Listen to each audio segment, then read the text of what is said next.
The economic life of early medieval India. सन 800 से 1200 ईस्वी नॉर्थ इंडिया में ट्राइपार्टाइट स्ट्रगल चल रहा था। पार्स, प्रतिहाराज और राष्ट्रकूटास आपस में टकरा रहे थे। लेकिन इस राजनीतिक संघर्ष के पीछे एक और कहानी भी जन्म ले रही थी। वह थी इकोनॉमिक एंड सोशल ट्रांसफॉर्मेशन की कहानी। यह युग सिर्फ राजाओं और युद्धों का नहीं था। यह था खेतों में काम करने वाले किसानों, मंदिरों में शिल्प बनाने वाले कारीगरों और दूर देशों तक व्यापार करने वाले इंडियन मर्चेंट्स का युग था। The slow rhythm of economic change.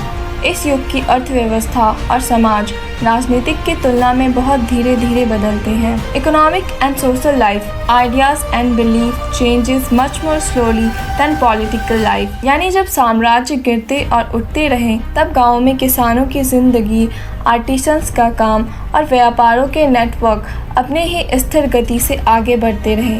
The agrarian base, the heart of medieval economy. Bharat की अर्थव्यवस्था की रीढ़ थी एग्रीकल्चर।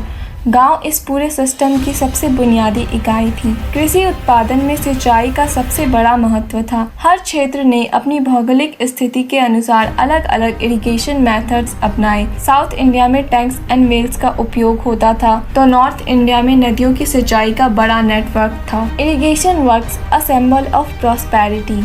चोल्स, पांड्या और चालुक्य जैसे राजवंशों ने इरिगेशन को प्रशासन का अहम हिस्सा बनाया। बड़े बड़े टैंक्स, कैनल्स और रिजर्वर्स यानी जलाशय बनवाए गए ताकि कृषि को मौसम पर निर्भर न रहना पड़े। Example, the famous grand anicut और Kallanai dam on the Kaveri river, जो सबसे पुराने इरिगेशन स्ट्रक्चर में से एक है, आज भी तमिलनाडु में मौजूद है। यह बताता है कि राज्य का समृद्धि का आधार खेती ही थी और रूलर्स अच्छी तरह समझते थे कि अन्न ही शक्ति है। Land revenue and agrarian relations. हर किसान अपने खेत का मालिक नहीं था। लैंड होल्डिंग सिस्टम कई तरह का था। कुछ भूमि क्राउन लैंड यानी राज्य की भूमि थी, कुछ टेम्पल लैंड और कुछ ब्राह्मदय यानी ब्राह्मण्स को दी गई टैक्स फ्री लैंड्स। राज्य अपनी आय का मुख्य स्रोत लैंड टैक्स को मानता था। यह टैक्स सामान्यतः 1/6 ऑफ प्रोड्यूस या उससे अधिक भी हो सकता था। लेकिन ध्यान दीजिए, यह रेवेन्यू सिस्टम हर जगह एक जैसा नहीं था। साउथ इंडिया में विलेज असेंबलीज खुद रेवेन्यू असेसमेंट करती थी, जबकि नॉर्थ में यह कार्य स्थानीय फ्यूडेटरीज या ऑफिसर्स करते थे। Growth of crafts and artisans. ग्रामीण जीवन में कारीगर भी उतने ही महत्वपूर्ण थे जितने किसान। लोहार, सुनार, बढ़ई, बुनकर और कुम्हार हर गांव में मौजूद थे। उनका उत्पादन सिर्फ स्थानीय उपभोग के लिए नहीं था, बल्कि कुछ वस्तुएं एक्सपोर्ट मार्केट तक पहुंचती थी। टेम्पल्स इस प्रक्रिया के केंद्र बन गए थे।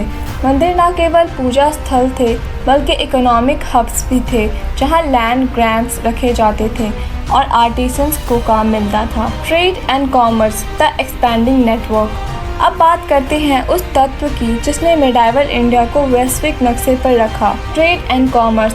साउथ इंडिया के पोर्ट्स जैसे कावेरी पत्तनम, नागापत्तिनम, किलौन और कांचीपुरम विदेशी व्यापार के प्रमुख केंद्र थे। Arab traders, Persian merchants, Chinese envoys सब यहाँ आते थे।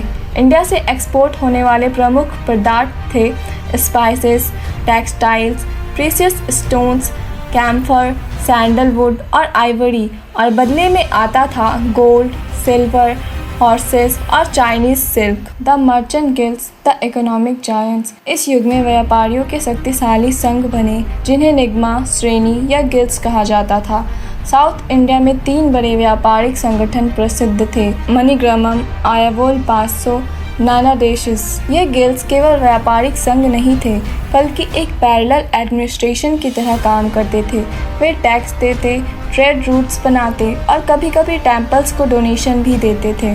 कई गिल्ड्स ने साउथ ईस्ट एशिया में भी अपनी शाखाएं स्थापित की। सुमात्रा, जावा और कंबोडिया तक इंडियन ट्रेडर्स का प्रभाव था। Foreign trade and sea routes. Indian ocean इस समय चोल लेक कहलाने लगा था, क्योंकि चोलास ने समुद्री व्यापार पर अपना दबदबा बना लिया था। पोर्ट्स जैसे नागापट्टिनम और कावेरीपट्टिनम से शिप्स निकलती श्रीलंका, सुमात्रा, जावा और चाइना की ओर। ट्रेड एम्बेसीज चाइना तक भेजी गई और चाइनीज रिकॉर्ड्स बताते हैं कि इंडियन मर्चेंट्स को भी बड़ी मात्रा में कॉपर कैश और सिल्क ट्रेड राइट्स मिले। यह दर्शाता है कि 10th से 12th सेंचुरी के बीच इंडिया का समुद्री व्यापार साउथ ईस्ट एशिया से गहराई से जुड़ चुका था। तो यह था मेडाइवल इंडिया का इकोनॉमिक लैंडस्केप, एक ऐसा युग जहां एग्रीकल्चर ने स्थिरता दी, आर्टिसंस ने सृजन किया और मर्चेंट्स ने भारत को समुद्रों के पार पहचान दिलाई। Social structure and the position of women. अब जब हम मेडाइवल इंडिया की अर्थव्यवस्था को समझ चुके हैं तो अब चलते हैं समाज की ओर, जहां जीवन का हर रंग, धर्म, जाति, व्यवसाय और संस्कृति आपस में गहराई से जुड़ा हुआ था। 8वीं से 12वीं शताब्दी के बीच का यह काल भारत के सामाजिक ढांचे में निरंतर परिवर्तन और जटिलता का युग था। The hierarchical society, caste and social order.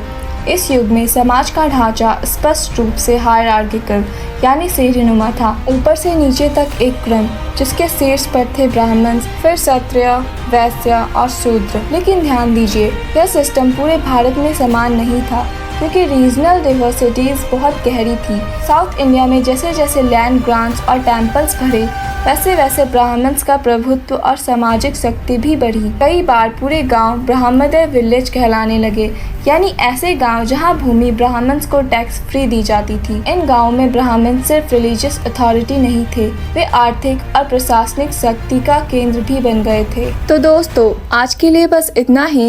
मिलते हैं इस वीडियो के अगले पार्ट में, जहाँ हम जानेंगे new social groups and women's के बारे में और उनके एजुकेशन के बारे में। अगर आपको ये कहानी इंटरेस्टिंग लगी तो लाइक बटन दबाना मत भूलना और शिक्षा 121 चैनल को सब्सक्राइब करो, ताकि आप और भी मज़ेदार इतिहास की कहानियाँ देख सको। मिलते हैं अगले वीडियो में। जय हिंद।